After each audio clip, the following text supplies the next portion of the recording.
We asked, am I a gentrifier? And we were attempting to have a conversation inside of the comments where we would discuss the pros and the cons of gentrification. We got tons of comments. We've got lots of great discussion going in there. And so basically what we did in the video is we went through gentrification, the pros and the cons of it. I tried to be as impartial as I can be. Obviously, I'm a guy who buys value-add real estate. So on some level, of course, we are adding to gentrification, and we recognize that. And we wanted to make sure that we are doing our best to not just be taking advantage of people who, when they're down and they're out, but actually bringing something to the neighborhood, to the places that we go. It's always our heart's desire to leave some place that we come better off than when we got there. So that's where we're at, and we've been doing this for 25 years. It wasn't until we got to Puerto Rico that people started telling me, oh, you're a gentrifier. And so in the comments, we got a lot of that, of course, that we are gentrifiers, we're colonizers, that it's all my fault that the island has been in distress for 15 or 20 years and that everybody's moving off the island. Robbie Krager, the flip-flop flipper, you devil, you did it. You know you did it. That's the comments, lots of them. But let's look at some of the comments that actually took some time to watch the video and then thought through and gave us a response. At Mr. Joe Cruz 1977, he says, the problem is that investors come to the island, buy, rebuild, and now they want to charge rent and price as if we were a state, and that's where the problem begins. It happened in Hawaii. This is a good point. This is something that people bring up all the time. I don't believe that you can just go into an area where the rents are historically $500 or $600 a month for a two-bedroom condo or a two-bedroom apartment and renovate it and then ask $1,500 a month. So that kind of rapid gentrification may happen in a place like Condado, right? Because it was a tourist area and there was so much Airbnb going on. There was so much rapid increase in prices, but island-wide, this is just not happening, right? There was lots of distress and things needed to be bought and then renovated and then rented out. There was hundreds of thousands of people that were displaced from that storm. And so you, in my opinion, you needed more investors than actually came. We bought several of these buildings, we fixed them up, but every time we were renting to locals and we were renting at market rents. And so what does that mean? That meant for us when we first came to the island that we were putting Section 8 people in there. So the rents were predetermined. We had no control over what we would get. We would go to the Section 8 people and they would put people in and they would say, hey, you have a one bedroom, you get $550. You have a two bedroom, you get $650. You have a three bedroom, you get $750.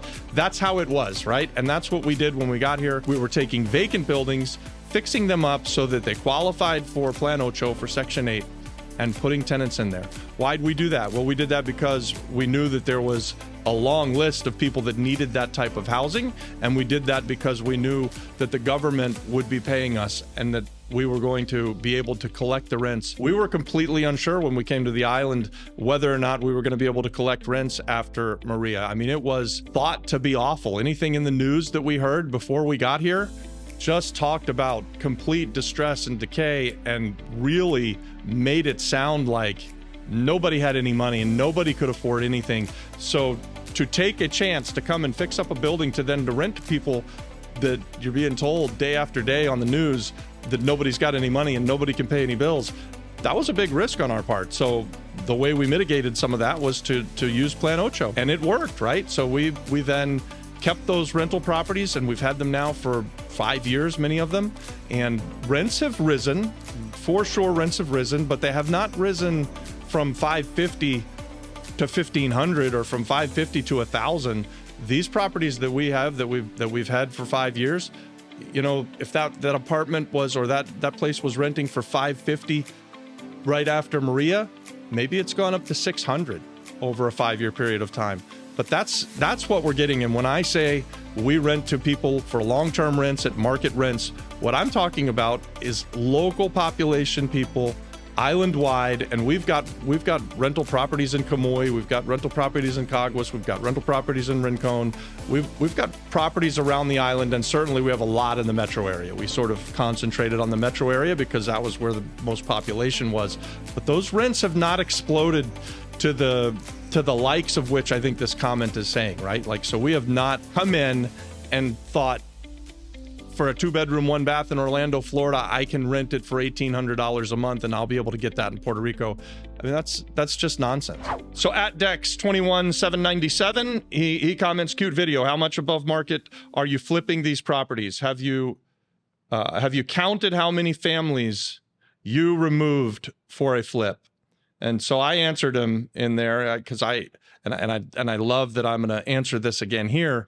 I have counted how many families we've removed from properties so that we could flip something.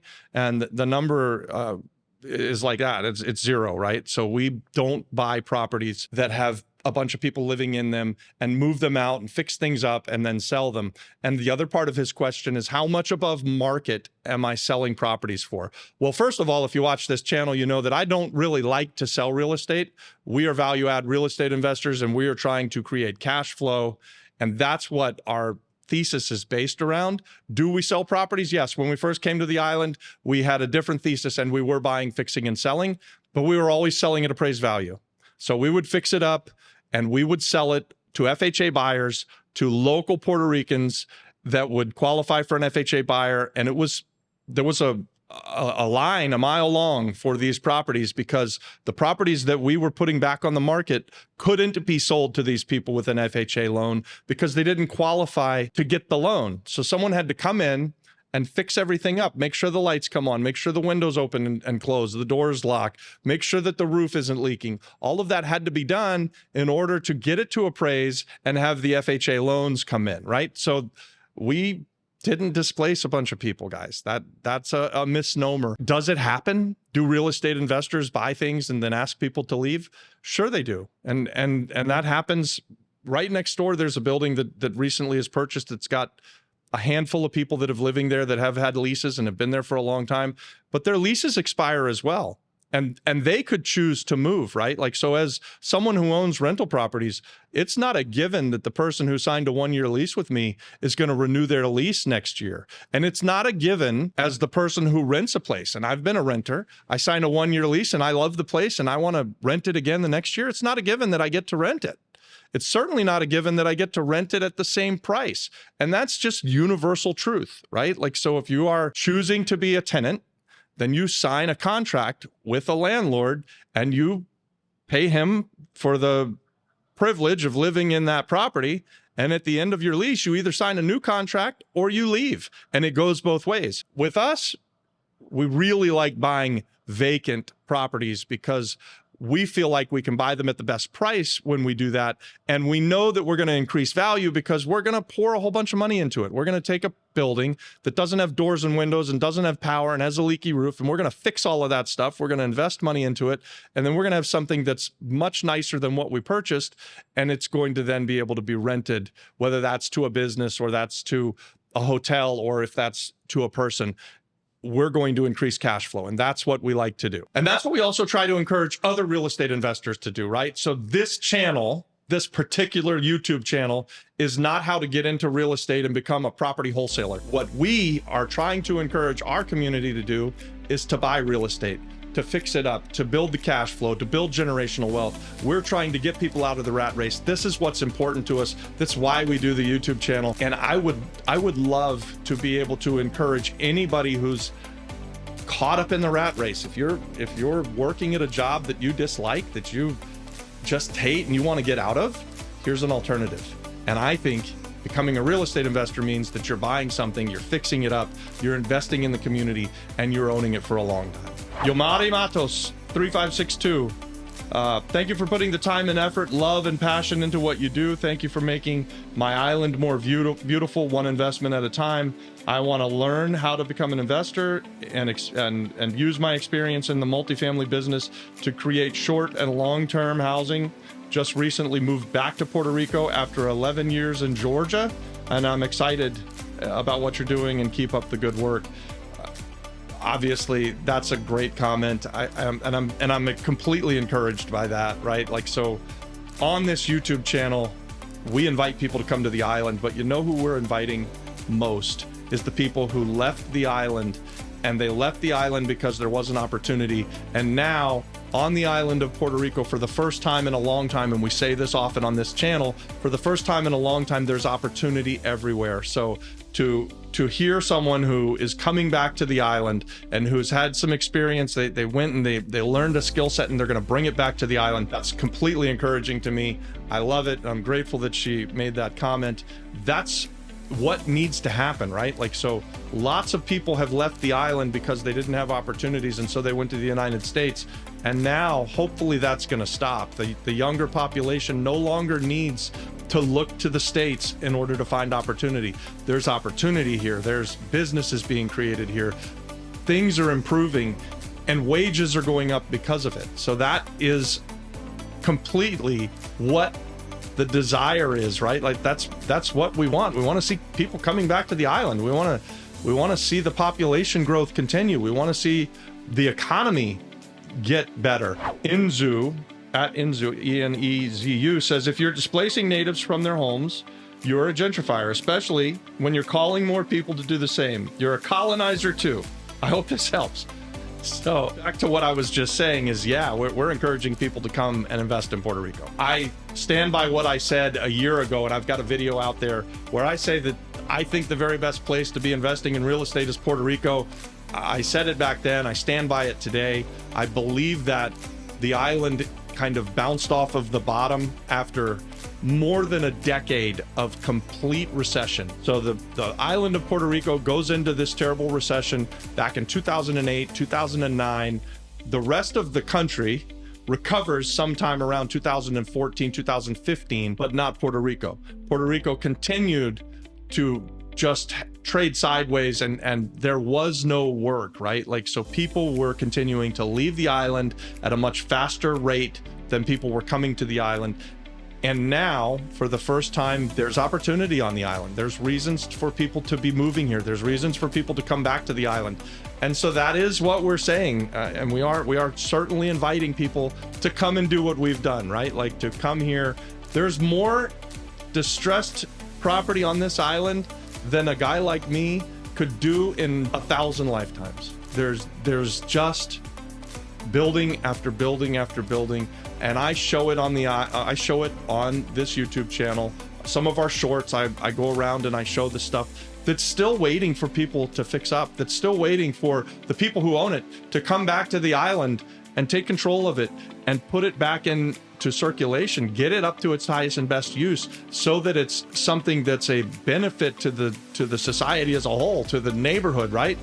Buildings that just sit for years after years after years and get in worse and worse shape, that doesn't help anybody. And by fixing them up and getting them to where people can live in them, is that gentrification? It may be gentrification, but it certainly puts more housing into the market. And that's what has to happen when you have a shortage of housing. You need more housing to come into the market. So you need a bigger supply. And once you get enough supply, then prices will stop going up. Prices continue to go up if there's not enough, because people want to live somewhere and they'll pay more and more and more. So the more supply you can get into the supply chain, then you can start to see things level out. At Noel Echeverria says, why wouldn't Puerto Ricans do what you do? That's a great question. As I've said several times now in this video, we encourage and we invite locals to do what we do, right? So I am in disbelief when I hear people say that the local population can't do this, right? Like, we only make minimum wage. How are we going to do this? How can we do that? It's such a poor mindset to believe about yourself or about your people and your population that you can't do something. This YouTube channel is all about encouraging people to do exactly what we do.